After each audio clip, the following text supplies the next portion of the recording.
अस्सलाम वालेकुम स्टूडेंट्स, क्या हाल है? ठीक है, उम्मीद है आप सब खैरियत से होंगे। अच्छा स्टूडेंट्स, आज हम एक्सरसाइज 6.5 सॉल्व करेंगे। तो ये एक्सरसाइज कुछ इस तरह से है कि इसमें हमें एक राइट एंगल ट्रायंगल दी गई होगी और उसमें बाज़ दफ़ा हमने उसकी तीनों साइड्स फाइंड करनी होंगी, मतलब दो साइड्स फाइंड करनी होंगी और बाज़ दफ़ा हमें उसके एंगल्स फाइंड करने होंगे। तो चलें हम इसको सॉल्व करते हैं। सबसे पहला क्वेश्चन नंबर 1 है 6.5 का। तो ये वैसे नॉर्मली ये आपके पास जो एक्सरसाइज है ना, ये लॉन्ग क्वेश्चन के लिए होगी। तो क्योंकि इसमें सारे के सारे क्वेश्चन लॉन्ग हैं तो शॉर्ट भी आ सकता है, पहला क्वेश्चन शॉर्ट में आ सकता है, लेकिन मैक्सिमम चांसेस इसके लॉन्ग क्वेश्चंस के हैं। अच्छा जी, पहला क्वेश्चन है, देखें लिखा हुआ है question number 1, find the values of x y and z form the following right angle triangles. आपसे कहा गया कि आपने एक्स वाई जेड की वैल्यूज फाइंड करनी है जो कि एक राइट एंगल ट्रायंगल्स की हैं। असल में एक्स वाई जेड जो है ना, ये आपके पास ट्रायंगल्स की जो साइड्स हैं उनका नाम है। ठीक है, एक का नाम एक्स है, एक का नाम वाई है, एक का नाम जेड है। तो हमने उनकी वैल्यूज फाइंड करनी है। तो वैसे आपको y की वैल्यू दी गई है। ठीक है, क्वेश्चन में अगर आप देखो तो एक साइड आपको दी गई है जो कि y की वैल्यू है। तो बच्चों आपको y इक्वल 4 सेंटीमीटर दिया गया और आपने एक तो x की वैल्यू फाइंड करनी है और दूसरा आपने z की वैल्यू फाइंड करनी है जिसको z बोलते हैं। तो ये दो वैल्यूज फाइंड करनी है और y की वैल्यू आपको 4 दी गई है। अब आपने y की वैल्यू को यूज करते हुए x और z की वैल्यू को फाइंड करना है। तो चले, मैंने आपके सामने ये फर्स्ट वाला पार्ट रेडी किया हुआ है, इसको लिखा हुआ है। तो सबसे पहले देखो आपने एक इस बात को आपने फाइनलाइज करना है कि जो राइट एंगल ट्रायंगल होती है उसमें हाइपोटेनियस क्या है, परपेंडिकुलर क्या है और बेस क्या है, तो ताकि हम इन रेशियोज को यूज करके अपना क्वेश्चन सॉल्व कर सकें। तो देखें ये आपके पास क्वेश्चन है और इसमें ये 90 का एंगल है बी वर्टेक्स पे, और जहां पे 90 का एंगल होता है उसकी जो ऑपोजिट साइड होती है, उसके जो सामने वाली साइड होती है, उसको बच्चों आप बोलते हैं हाइपोटेनियस। ठीक है, इसका मतलब आपके पास जो हाइपोटेनियस साइड होगी वो z के इक्वल है। और जो अगर बच्चों आप यहाँ पे 30 का एंगल यूज कर रहे हैं तो आपके पास एंगल है 30 का, तो इस 30 का जो एंगल बन रहा है उसके जो बिल्कुल ऑपोजिट साइड पे सामने साइड है उसको हम परपेंडिकुलर बोलते हैं, और जो एक साइड बच जाएगी उसको हम बोलेंगे बेस। वैसे तो जिस साइड पे 90 का एंगल और इंक्लूडेड एंगल आपका यूज हो रहा है उस साइड को हम बोलते हैं बेस। तो ठीक है जी, ये आपने सबसे पहले बात जरा देख ली, समझ ली। अब बच्चों आप देखें, आपको y की वैल्यू दी गई है। ठीक है, y की वैल्यू आपको दी गई है 4 सेंटीमीटर के इक्वल। अब आपने क्या करना है, इस 4 सेंटीमीटर का मतलब y की वैल्यू है और ये आपके पास एक बेस है, तो बेस यूज हो रही है। अब हमारे पास जो ट्रिग्नोमेट्रिक रेशियोज है ना, वो टोटल 3 मैंने यहाँ पे लिखी है, पहली साइन, दूसरी कॉस और थर्ड पे मैंने लिखी है tan की। तो अब आप जरा गौर करें, ये जो मैंने ट्रिग्नोमेट्रिक रेशियोज लिखी है ना, इसमें बेस को यूज करते हुए आपके पास कौन सी दो रेशियोज बनती हैं? तो एक तो बच्चों आपके पास ये वाली बनती है cos 30 degree equal base over hypotenuse, जिसमें बेस आएगा, जिस रेशियो के अंदर बेस यूज होगी मैंने उसको सर्कल कर दिया। और दूसरा है ये tan के अंदर भी बच्चों बेस आता है, क्योंकि tan 30 जो एंगल यूज हो रहा है, tan 30 degree is equal perpendicular over base, मतलब कि एक आपके पास बेस यहाँ पे cos के अंदर यूज हुआ और एक बेस आपके पास tan के अंदर यूज हुआ। इसका मतलब हमने इन दोनों में से पहले कोई भी एक ट्रिग्नोमेट्रिक रेशियो लेनी है जिसके अंदर बेस यूज हो रहा है, ताकि हम बेस की वैल्यू को यूज करते हुए दूसरी वैल्यू को फाइंड कर सके। तो साइन वाली वैल्यू अभी हम यूज नहीं कर सकते शुरू में, ठीक है, क्योंकि उसमें बेस नहीं है। तो हम बच्चों लिखेंगे, देखें आप लिख रहे हैं सबसे पहले जो वैल्यू आपको देगी है उसमें आप जरा सोल्यूशन के अंदर लिख रहे हैं। सबसे पहले आप लिखें x आपने एक फाइंड करना है और दूसरा आपने बच्चों z की वैल्यू फाइंड करनी है। दो वैल्यूज आपने करनी है फाइंड। तो आप देखें कि इन दोनों वैल्यूज को फाइंड करने के लिए मैंने यहाँ पे बेस को यूज करना है। चले मैं सबसे पहले लिखता हूँ यहाँ पे, मैं यहाँ पे लिखता हूँ यूजिंग चलो कोस यूज करना है तो कोस कर लो, tan यूज करना है tan कर लो, दोनों का मतलब एक ही है, कोई इतना बड़ा इशू नहीं है। चले मैंने tan यूज किया बच्चों, ये आएगा tan 30 degree is equal, tan की जो रेशियो होती है वो होती है परपेंडिकुलर ओवर बेस। तो आप देखें परपेंडिकुलर आपके पास इस क्वेश्चन के अंदर है x और बेस आपके पास है y। अब x आपका वैसे ही रहेगा और बेस की जगह पे मतलब y की जगह पे आप पुट कर दोगे 4 सेंटीमीटर। अब आप 4 सेंटीमीटर भी थोड़ी देर के लिए रहने दें, जस्ट आप 4 पुट करें, ठीक है। तो वो सेंटीमीटर उसका यूनिट है, तो वो हम एंड पे यूज कर लेंगे। अच्छा बच्चों, अब मुझे बताओ यहाँ पे tan 30, तो tan 30 आपने इसकी वैल्यू बतानी है।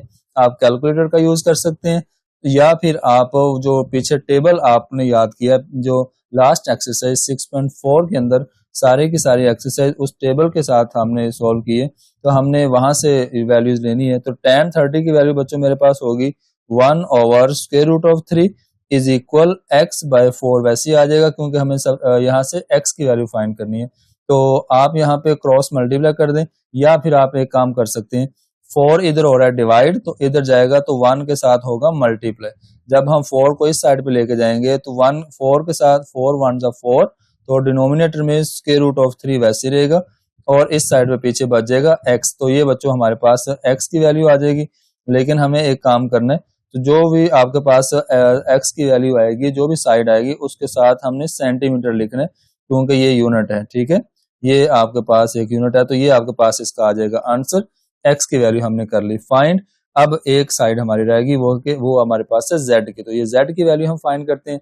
तो z जो है वो आपके पास पड़ा हुआ है हाइपोटेनियस के अंदर। अब हाइपोटेनियस का भी आप यूज कर सकते हो, अब आप साइन भी यूज कर सकते हो, कोस भी यूज करते हो, कोस भी यूज कर सकते हो, लेकिन अब आप tan यूज नहीं कर सकते। ये देखो ना, अब आप जरा गौर करें, आप अब साइन भी यूज कर सकते हो, कोस भी यूज कर सकते हो, लेकिन अब आप कोस tan यूज नहीं कर सकते, क्योंकि tan के अंदर हाइपोटेनियस नहीं है। तो साइन के अंदर भी हाइपोटेनियस है, कोस के अंदर भी हाइपोटेनियस है, तो हम उसको यूज करेंगे। अच्छा जी, अब चले मैं यहाँ पे एक लाइन लगाता हूँ छोटी सी, तो मैं यहाँ पे यूज करता हूँ, मैं यहाँ लिखता हूँ यूजिंग, चले मैं यहाँ पे लिखता हूँ साइन, चलो मैं साइन यूज कर लेता हूँ। ये लो जी, मैंने लिखा यूजिंग साइन। साइन क्या होता है, साइन 30 डिग्री हमारा आ जाएगा, एंगल तो वही रहेगा। और बच्चों साइन की रेशियो होती है परपेंडिकुलर ओवर हाइपोटेनियस। तो बच्चों परपेंडिकुलर आपके पास यहाँ पे x है, तो ये मैंने x लिखा, और हाइपोटेनियस आपके पास यहाँ पे z है। ठीक है जी, अब देखें x की वैल्यू हमने फाइंड कर ली, वो मैं यहाँ पे आपको बताता हूँ। पहले ना आप इस तरह करें कि ये मेरे पास जो साइन की वैल्यू है ना, चले मैं यहाँ पे x की वैल्यू पुट कर देता हूँ। तो x की वैल्यू मेरे पास है, ये पीछे हमने फाइंड किया, वो है 4 डिवाइडेड बाय √3 ओवर z। ठीक है, ये आपके पास आ जाएगी इसकी वैल्यू। अब साइन 30 डिग्री आपके पास क्या होगा, साइन 30 की वैल्यू आपके पास होती है 1/2। ठीक है जी, अब ये जो फर्स्ट आपके पास यहाँ पे फ्रैक्शन बनी हुई है 4 ओवर √3, तो जो आपके पास फर्स्ट फ्रैक्शन का जो डिनोमिनेटर है वो सेकंड डिनोमिनेटर के साथ आकर मल्टीप्लाई हो जाएगा, मतलब कि आपके पास हो जाएगा 4 ऊपर बच जाएगा, और √3 नीचे आ जाएगा, और नीचे z साथ मल्टीप्लाई हो जाएगा, तो √3 और साथ z हो जाएगा। ठीक है, ये √3 नीचे आके z के साथ मल्टीप्लाई हो गया। तो बच्चों अब आप यहाँ पे क्या करें, क्रॉस मल्टीप्लाई कर लें। जब आप इसकी क्रॉस मल्टीप्लाई करेंगे इस तरह से क्रॉस मल्टीप्लाई, तो √3z जो है वो जब आप 1 के साथ मल्टीप्लाई कराओगे तो √3 और साथ z वैसे ही रहेगा, और 4 को 2 से मल्टीप्लाई करेंगे तो हम लिखेंगे इसको 8। ये लें जी, ये मैंने लिखा, यहाँ पे z की वैल्यू फाइंड करनी है। तो बच्चों ये 4 को 2 से मल्टीप्लाई करो, ये बन जाएगा 8, और ये √3 जो है इसको दूसरी साइड पे ले जाएंगे, और ये हो जाएगा डिवाइड। जब आपके पास डिवाइड हुआ तो हमारे पास z की वैल्यू आ जाएगी, क्योंकि हमें z को सेपरेट करना था। अब हम यहाँ लिख देते हैं सेंटीमीटर, तो ये आपके पास z की वैल्यू आ जाएगी। इसी तरह से आपका क्वेश्चन भी हो जाएगा कंप्लीट। तो आप इसमें, अब मैंने यहाँ पे साइन यूज किया, आप बच्चों यहाँ पे कोस भी यूज कर सकते हो, आंसर विल बी सेम। अच्छा जी, नेक्स्ट पार्ट की तरफ चलते हैं। ये था आपका फर्स्ट वाला पार्ट, तो नेक्स्ट पार्ट मैंने यहाँ पे नीचे रेडी किया हुआ है। तो चलें सेकंड पार्ट के अंदर भी सेम काम है, सेम मैंने ये वैसे का वैसे ही लिखा हुआ है, लेकिन एक थोड़ा सा चेंज है इसमें। देखें इसमें ना जो एंगल आपको दिया गया ना, वो दिया गया 45 डिग्री, मतलब π/4 है, तो इसका मतलब होता है 45 डिग्री। ठीक है, तो जिन स्टूडेंट्स ने लास्ट वीडियो देखी है 6.4 की, तो उनको ये वाली बात बहुत इजी लगेगी, कैसे 45 है वो मैंने चेंज करके बताया था। ठीक है, तो 45 π/4 का मतलब होता है 45 डिग्री। अच्छा जी, अब देखें हमें इस क्वेश्चन के अंदर क्या करना है। इस क्वेश्चन के अंदर आपको दोबारा से देख लें कि हाइपोटेनियस क्या बनता है, परपेंडिकुलर क्या है और बेस क्या है। तो सबसे पहले ये देखो, ये 90 का एंगल है, 90 की ऑपोजिट साइड को हम बोलते हैं हाइपोटेनियस, और जहां पे आपका एक एंगल होता है, जो एंगल आप डिसाइड करते हो, उस एंगल की जो सामने वाली साइड है उसको हम बोलते हैं परपेंडिकुलर। और बच्चों जो जिस साइड पे 90 का एंगल और इंक्लूडेड एंगल बनता है उसको हम बोलते हैं बेस। तो ये आपके पास बन जाएगी परपेंडिकुलर, हाइपोटेनियस और बेस। अब देखें, अब आपको परपेंडिकुलर गिवन है, परपेंडिकुलर आपको दिया गया y is equal square root of 3, y is equal square root of 3 या अंडर रूट 3। तो अब आपके पास परपेंडिकुलर गिवन है, इसका मतलब आपके पास परपेंडिकुलर है, तो आपने परपेंडिकुलर का यूज करते हुए एक तो आप पहली जो रेशियो है साइन की वो यूज कर सकते हो क्योंकि उसके अंदर परपेंडिकुलर है, और दूसरी आप वो वाली रेशियो यूज कर सकते हो जिसके अंदर परपेंडिकुलर की ऑप्शन है, वो है tan वाली। तो tan वाली यूज कर सकते हैं या आप साइन वाली यूज कर सकते हैं। फर्स्ट ऑफ ऑल कोई भी एक साइड फाइंड करने के लिए x की या z की फाइंड करने के लिए आप परपेंडिकुलर का यूज करेंगे, तो परपेंडिकुलर का यूज जो है वो आपका साइन के अंदर है और tan के अंदर है। तो अब इसमें हम पहले कोस यूज नहीं कर सकते क्योंकि कोस के अंदर परपेंडिकुलर नहीं है। तो हम चले, सबसे पहले मैं यहाँ लिखता हूँ कि जो हमने फाइंड करना है, तो एक तो हमने x फाइंड करना है और दोबारा से हमने एक z फाइंड करना है, ठीक है, z या z, ये हमने फाइंड करना है। तो चले मैं यहाँ पे सबसे पहले एक रेशो लेता हूँ, चले मैं साइन की रेशो ले लेता हूँ, ठीक है जी, या tan की लेनी है रेशो तो tan की ले लेते हैं, जो आपका दिल करता है। चले मैंने यहाँ पे पहले ले लिया, मैं यहाँ लिखता हूँ यूजिंग tan 45 या आप पाई बाय 4 ही लिखो, इसको आपकी मर्जी है। तो tan pi by 4 is equal, जो एंगल आपको दिया गया पाई बाय 4 आप वही लिखो, tan pi by 4 is equal, tan की रेशियो होती है परपेंडिकुलर ओवर बेस। तो बच्चों परपेंडिकुलर की वैल्यू आपको यहाँ दी गई है y, तो y ओवर बेस, बेस आपको दिया गया यहाँ पे x, तो y की वैल्यू आपको दी गई है स्क्वायर रूट ऑफ 3 ओवर, और x आपने क्या करना है, फाइंड करना है यहाँ पे, ठीक है। अब आपने x क्या करना है, फाइंड। तो चले मैं अब देखें यहाँ पे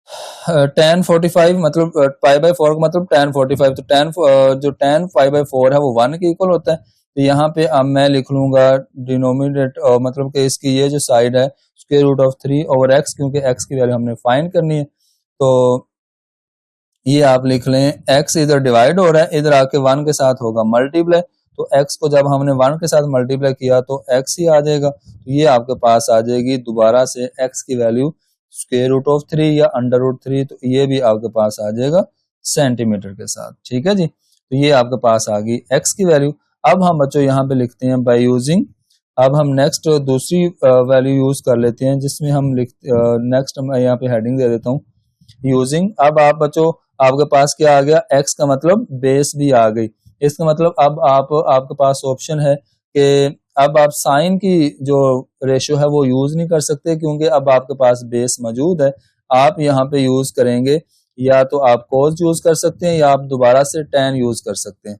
तो क्योंकि बेस आपके पास है तो बेस तो आप यूज नहीं कर सकते, मतलब tan तो आप यूज नहीं कर सकते क्योंकि जो tan है उसके अंदर परपेंडिकुलर और बेस है, तो परपेंडिकुलर और बेस की वैल्यू तो हमने फाइंड कर ली, ये तो हमारे पास मौजूद है वैल्यू परपेंडिकुलर की और बेस की वैल्यू आ गई, लेकिन हमें फाइंड करना है हाइपोटेनियस। तो हाइपोटेनियस किसके अंदर आएगा, एक तो वो साइन के अंदर आएगा, दूसरा वो कोस के अंदर आएगा। तो या तो हम साइन की रेशियो यूज करेंगे या फिर हम यहाँ पे कोस की रेशियो यूज करेंगे। तो चले मैं यहाँ पे यूज कर लेता हूँ, साइन की रेशियो यूज कर लेता हूँ। ये लो मैंने लिखा sine pi by 4, sine pi by 4 is equal, sine की रेशियो होती है परपेंडिकुलर और हाइपोटेनियस। तो बच्चों परपेंडिकुलर यहाँ पे आपके पास है y इज इक्वल, ये y है, और हाइपोटेनियस आपके पास है z के इक्वल, ठीक है, ये हाइपोटेनियस z है। उसके बाद बच्चों देखो y की वैल्यू आपको दी गई है स्क्वायर रूट ऑफ 3 और z हमें करना है फाइंड, ठीक है।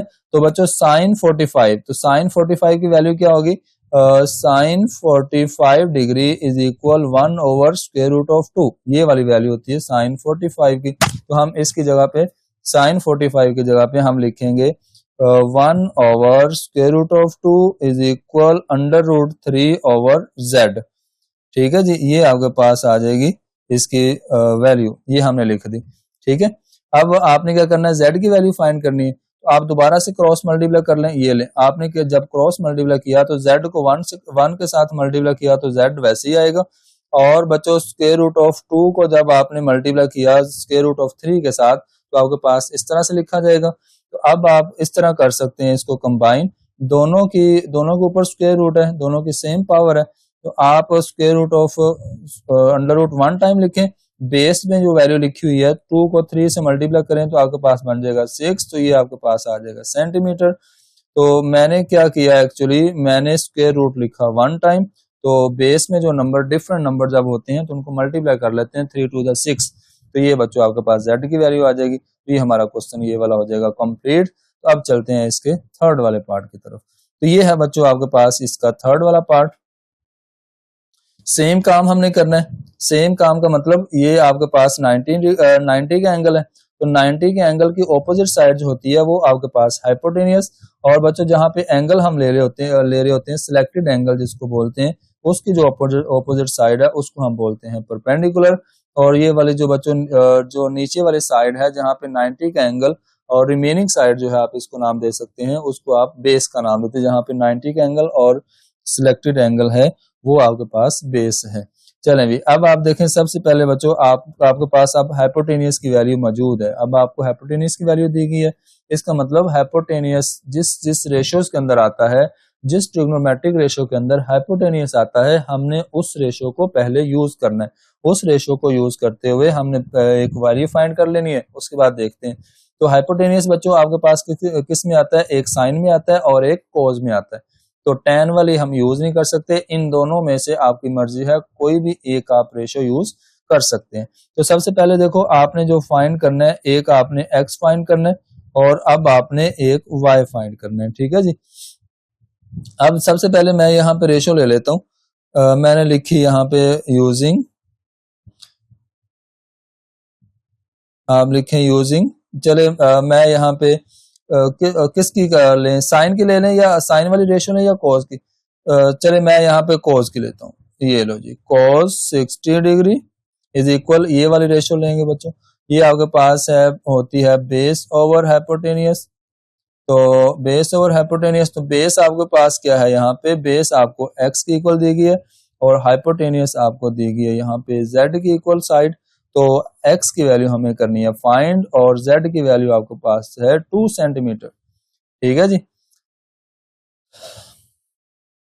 अच्छा, अब आप देखें cos 60 किसकी इक्वल होता है, cos 60 आपके पास होता है square root of 3 over cos 60 होता है 1/2 के इक्वल, cos 60 किसके इक्वल होता है 1/2 के इक्वल, वो sin 60 होता है स्क्वायर रूट ऑफ 3/2 के। अच्छा जी, अब आप बच्चों यहाँ लिखेंगे x/2 वैसे ही। अब आप देखें यहाँ पे क्रॉस मल्टीप्लाई करें, असल में क्रॉस मल्टीप्लाई नहीं भी वैसे तो क्रॉस मल्टीप्लाई होगा, लेकिन अगर आप 2 को सिर्फ इस साइड पे ले जाएं और 1 के साथ मल्टीप्लाई कर दें, क्योंकि x की वैल्यू हमने सेपरेट करनी है तो इधर x बच जाएगा राइट साइड पे। तो बच्चों 2 को 1 से मल्टीप्लाई किया तो 2/2 वैसे ही रहेगा। अब आप देखें 2 के साथ 2 को कट करेंगे तो आपको मिलेगा 1, तो ये बच्चों आपके पास आएगा 1 सेंटीमीटर इज इक्वल x, तो ये आपके पास आ गई x की वैल्यू। अच्छा जी, अब आप देखें नेक्स्ट हमारे पास एक और जो वैल्यू रहती है उसको सोल्व कर लेते हैं। तो चले मैं यहाँ पे लिखता हूँ, यहाँ पे लाइन लगाता हूँ, यहाँ पे नेक्स्ट लिखते हैं, हम लिखते हैं यूजिंग। बच्चों अब नेक्स्ट आप देखो आपके पास x का मतलब है आपको बेस मिल गई, ठीक है, बेस और हाइपोटेनियस की वैल्यू अब आपके पास मौजूद है, बेस की और हाइपोटेनियस की वैल्यू मौजूद है, हमने फाइंड करना है परपेंडिकुलर। तो परपेंडिकुलर आप देखो किस में आता है, एक तो परपेंडिकुलर आता है इसके अंदर tan के अंदर, ये लो, एक तो tan के अंदर आता है परपेंडिकुलर और एक परपेंडिकुलर आता है साइन के अंदर। अब हमारे पास ऑप्शन है कि हम इन दोनों में से कोई भी एक रेशियो यूज कर सकते हैं जिनको मैंने अंडरलाइन किया। तो चलिए मैं दोबारा से साइन की ही रेशियो यूज करता हूं। तो मैंने यहाँ पे साइन की रेशियो यूज की, तो मैं लिखूंगा यहाँ पे साइन 60 डिग्री इज इक्वल, बच्चों साइन की रेशियो होती है परपेंडिकुलर ओवर हाइपोटेनियस, तो परपेंडिकुलर आपके पास यहाँ पे है क्या है y के इक्वल, ठीक है, जिसकी वैल्यू हमने फाइंड करनी है, और हाइपोटेनियस आपके पास है z की इक्वल जो कि 2 सेंटीमीटर है। अच्छा, अब साइन 60 डिग्री क्या होता है? साइन 60 डिग्री की वैल्यू आपके पास होगी square root of 3/2 is equal y over 2। ठीक है, अब आप बच्चों ये y ओवर 2 वैसे ही आ गया। अब आपने यहाँ इनको करना है क्रॉस मल्टीप्लाई। तो जब आप इनको क्रॉस मल्टीप्लाई करेंगे तो ये आपके पास 2 है जो ये वो स्क्वायर रूट ऑफ 3 के साथ जब मल्टीप्लाई होगा तो ऐसे लिखा जाएगा इज इक्वल, और ये बन जाएगा 2y। ठीक है जी, 2y हो जाएगा, और तो 2 को इसके साथ मल्टीप्लाई किया तो वैसे लिखा जाएगा। अच्छा बच्चों, हमें y की वैल्यू सेपरेट करनी है तो y इधर वैसे ही रह जाएगा, और इधर 2 स्क्वायर रूट ऑफ 3 वैसे ही रहेगा, और 2 इधर आगे हो जाएगा डिवाइड, क्योंकि इधर y के साथ मल्टीप्लाई हो रहा था, इधर आगे हो गया डिवाइड। अब बच्चों ये 2 के साथ 2 को कट कर दो तो स्क्वायर रूट ऑफ 3 सेंटीमीटर, ये आपके पास आ जाएगा y का आंसर। ये था आपका इसका थर्ड वाला पार्ट, एक्सरसाइज 6.5 क्वेश्चन नंबर 1 का थर्ड वाला पार्ट जो कि हमने कर लिया सोल्व। चलें अब हम चलते हैं नेक्स्ट, इसका लास्ट वाला क्वेश्चन है उसको सोल्व करते हैं। अच्छा जी, वो मैंने आपके सामने यहाँ लिखा हुआ है, तो 4 वाला पार्ट यहाँ से हम ले लेते हैं क्वेश्चन के अंदर, क्वेश्चन में से ही। तो बच्चों सबसे पहला काम आप देखो, आपको यहाँ पे एंगल एक 45 डिग्री दिया गया है, एक 90 डिग्री दिया गया, तो 90 वाला एंगल हमें बताएगा, डिसाइड करेगा कि आपके पास ये हाइपोटेनियस है। ठीक है, ये आपके पास आ गई हाइपोटेनियस, और जो 45 का एंगल है वो हमें बताएगा कि ये हमारे पास परपेंडिकुलर है, और जो ये वाली साइड है वो उसको हम बोलेंगे बेस। ठीक है जी, ये आपके पास आ गई बेस।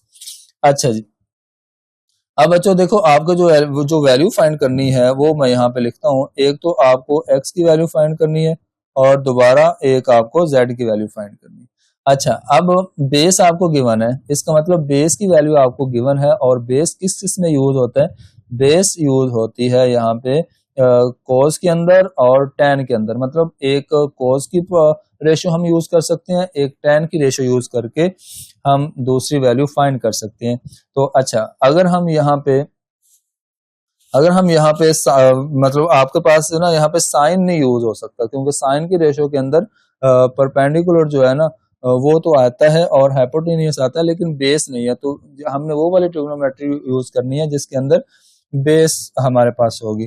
तो चले मैं यहाँ पे लिखता हूँ यूजिंग कॉस, मैं कॉस यूज कर सकता हूँ। ठीक है, ये वाली मैंने रेशियो यूज की, तो आएगा cos 45 degree is equal, cos की रेशियो बच्चों होती है बेस ओवर हाइपोटेनियस। तो बेस आपके पास है यहाँ पे y, और हाइपोटेनियस आपके पास यहाँ पे है z।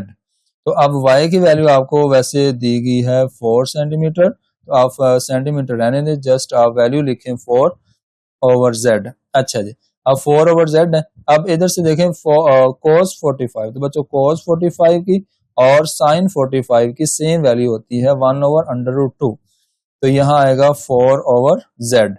अच्छा जी, अब बच्चों देखें आपने इसको करना है यहाँ पे क्रॉस मल्टीप्लाई, तो जब आप क्रॉस मल्टीप्लाई करेंगे तो ये जो z है ये इधर आके हो जाएगा 1 के साथ मल्टीप्लाई, और ये जो आपके पास 4 है वो मल्टीप्लाई हो जाएगा अंडर रूट 2 के साथ। तो बच्चों z जब 1 के साथ मल्टीप्लाई हुआ तो z आ जाएगा, और 4 जब स्क्वायर रूट ऑफ 2 के साथ मल्टीप्लाई होगा तो इस तरह लिखा जाएगा, और साथ हम लिख देंगे सेंटीमीटर। तो ये आपके पास इसका आंसर आ जाएगा, क्योंकि आगे हम इसको सोल्व नहीं कर सकते। 4 की पावर 1 है, 2 की पावर 1/2 है, स्क्वायर रूट लगा हुआ है, तो हम उसको मजीद मल्टीप्लाई नहीं कर सकते। अच्छा बच्चों, नेक्स्ट हम एक और रेशियो यूज करते हैं। अब आपके पास z की वैल्यू आ गई, z का मतलब हाइपोटेनियस आपके पास अब ओके है, और आपके पास बेस भी ओके है। अब हमने फाइंड करना है परपेंडिकुलर। अब परपेंडिकुलर हम यूज करेंगे, वो कौन कौन सी रेशियो है जिसमें परपेंडिकुलर यूज होता है? वो आपके पास एक तो है साइन और एक है टेन। तो अब हम या तो साइन यूज कर लेंगे या फिर हम टेन यूज कर लेंगे। चले मैं टेन यूज करता हूं। तो टेन की जब हम रेशियो यूज करेंगे हम लिखेंगे using ten 45 degree is equal, ten 45 degree is equal पर टेन की जो बच्चों रेशियो होती है परपेंडिकुलर ओवर बेस। अब परपेंडिकुलर की वैल्यू आपको क्या देगी है? परपेंडिकुलर की वैल्यू हमें देगी है x, जो कि हमने फाइंड करना है, और बेस की वैल्यू आपको देगी है यहाँ पे 4, जो कि y के इक्वल है। ठीक है जी, अब tan 45 1 के इक्वल होता है, tan 45 1 के इक्वल होता है। टेबल से याद करना है या कैलकुलेट आप कर सकते हैं। अच्छा, ये आ जाएगा x ओवर 4 वैसे ही आ जाएगा। ठीक है। अब हमें x की वैल्यू फाइंड करनी है, तो 4 इधर डिवाइड हो रहा है, इधर आकर 1 के साथ हो जाएगा मल्टीप्लाई, तो 4 जब 1 से मल्टीप्लाई हुआ तो 4 ही रहेगा, तो ये 7 आप लगा देंगे सेंटीमीटर, तो ये बच्चों आपके पास आंसर आ जाएगा x = 4 सेंटीमीटर। तो ये आपका क्वेश्चन नंबर 1 हो जाएगा कंप्लीट।